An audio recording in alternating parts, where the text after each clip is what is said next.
Hey, salut les Nakama, c'est Ryan Channel. Aujourd'hui, on se retrouve pour un top 10 sous-estimé.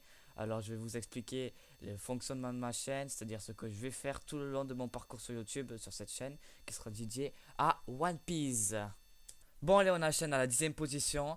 J'ai pris Chopper à cette position. Pourquoi j'ai mis Chopper à cette position? Tout simplement parce qu'il est juste sous-estimé par la marine, par sa forme et par sa prime qui est juste de 100 bérets quand même, alors qu'il mérite largement les 60 millions, moi je dis.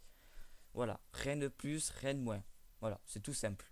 Alors allez, on enchaîne à la 9e position qui sera encore un membre des Mugiwara. Ça sera Nami. Alors il faut pas oublier que Nami c'est une des plus intelligentes de One Piece. Il faut justement pas oublier ça. Et elle peut gagner un combat juste par l'intelligence. Moi je dis ça, je dis rien. Par exemple, à mon avis, on va la voir dans un scan. Ça sent l'intelligence. Vous voyez ce que je veux dire? Hein? Voilà. Allez, on enchaîne à la 8e position avec Moria. Alors, ah, il faut pas oublier que avant, Moria, c'était un des rivales de Kaido. Il faut surtout pas oublier ça. Et c'est un des 7 grands corsaires, mais apparemment, il a disparu. Il est mort pendant la Grande Guerre, mais voilà. Il est juste sous-estimé par sa disparition à Marineford et parce qu'il a été vaincu par Luffy. Mais il faut pas oublier qu'il a été un des rivales de Kaido. Il a, comment dire, c'était comme Mihawk et Shanks. Donc voilà, il faut pas le sous-estimer. Je pense qu'il peut nous réserver pas mal de choses. Allez, 7e position, ça sera Urouge, un des supernovas les moins aimés de One Piece. Il a rien de spécial à part son incroyable force, mais ça n'empêche pas d'être beaucoup sous-estimé. Mais il faut pas oublier, hein, que ça reste quand même un personnage avec qu'on le sait, ben, on sait moins de choses sur lui, quoi. Du coup, je pense qu'il va nous réserver pas mal de choses pendant l'histoire et il faut surtout pas le sous-estimer. Allez, on enchaîne à la 6e position avec Kobe, pardon. Kobe était autrefois un petit garçon fragile, c'est juste pour ça, c'est juste sur ça qu'il a été sous-estimé. Et au fur du temps, il a grandi pour devenir fort pour battre un jour Luffy, qui est un de ses amis. Mais voilà, il a été juste vaincu par Luffy juste avec un seul coup de poing. Mais à mon avis, il faut pas le sous-estimer, Kobe, parce qu'à mon avis, plus tard, ça sera un haut gradé dans la marine. Peut-être même futur amiral. Eh ouais, eh oui, oui, oui. Allez, on enchaîne avec la 5e position qui sera Sanji, le dernier membre des Mugiwara. Alors pourquoi j'ai mis Sanji, me diriez-vous? Ben, justement parce que c'est enfin on considère ben, le moins fort sur le Monster Trio qui est Luffy, Zoro et ben, lui quoi. Ben, alors qu'il est censé avoir la force égale à Zoro. Alors il faut pas oublier, il est censé avoir la même force que Zoro. Certes, sa prime elle est moins basse, mais ça ne veut rien dire. Juste parce que peut-être il a juste montré sa force pas à 100% et pas devant des soldats de la marine par exemple, tout simplement. Allez, on enchaîne avec la 4e position et là on se rapproche quand même du podium. Alors 4e position, ça sera Ener. Alors tout le monde le sous-estime parce qu'il a été battu ben, facilement par Luffy, on peut le dire. Juste parce que le caoutchouc, ben voilà quoi. Caoutchouc ne réagit pas à l'électricité.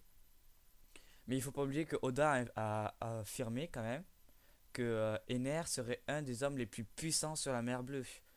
Je vous laisse deviner. Il aurait pu par exemple être, je sais pas, un des supernovas, mais largement même. Je crois qu'il avait mis 300 millions de berries, Oda, sur la mer Bleue, alors que le fil avait que 100 millions de berries à cette époque-là. Allez, on monte sur le podium à la 3e position qui sera Baggy. Alors Baggy est beaucoup sous-estimé car elle a été vaincu par beaucoup de monde et avec facilité, mais à mon avis il nous cache quelque chose, une technique très spéciale ou quelque chose d'autre, ou l'éveil de son fruit par exemple.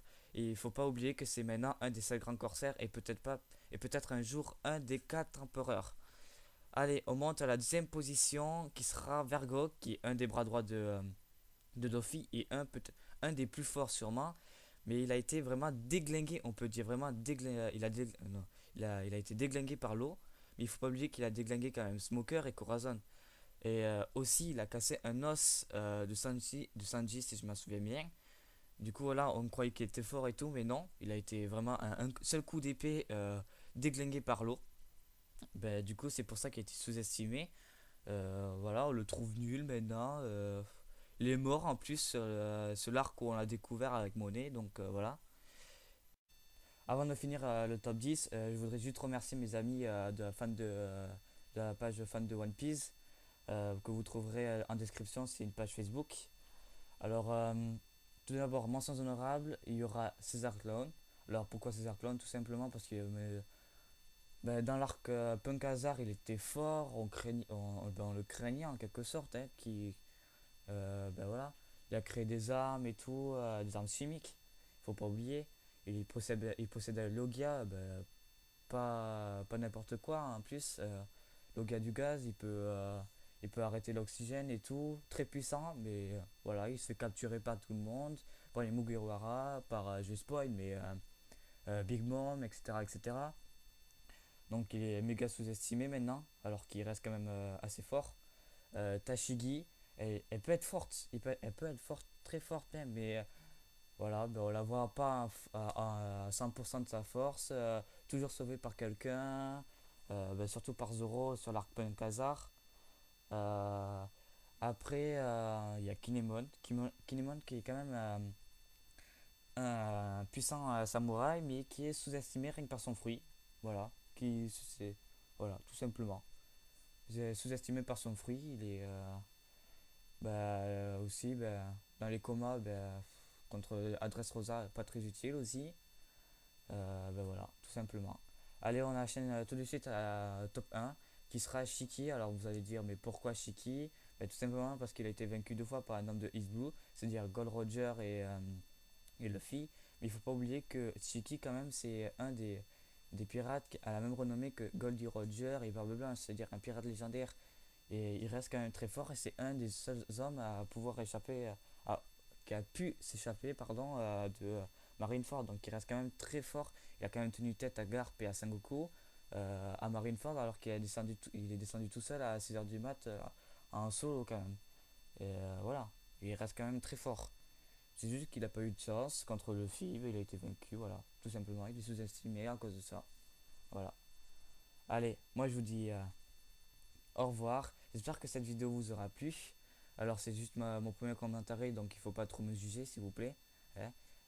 Dites-moi ce que je dois changer dans mon commentaire, dans ma façon de faire mes top 10. De toute façon, il y aura d'autres choses, c'est-à-dire des reviews scans, mais pas n'importe lesquels, ce sera toutes les 2 semaines. C'est-à-dire que je réunirai les deux scans sortis et je vais vous faire un topo, c'est-à-dire les précédemment, les trucs les plus importants, quoi. Euh, la deuxième partie sera sur qu'est-ce qui va se passer ben, la suite, quoi.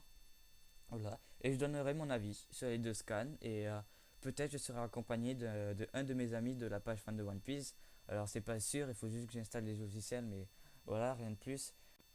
Bon allez, c'est la fin du top, alors je vais vous laisser. Allez, au revoir les Nakama et j'espère que la vidéo vous aura plu. Allez, à plus.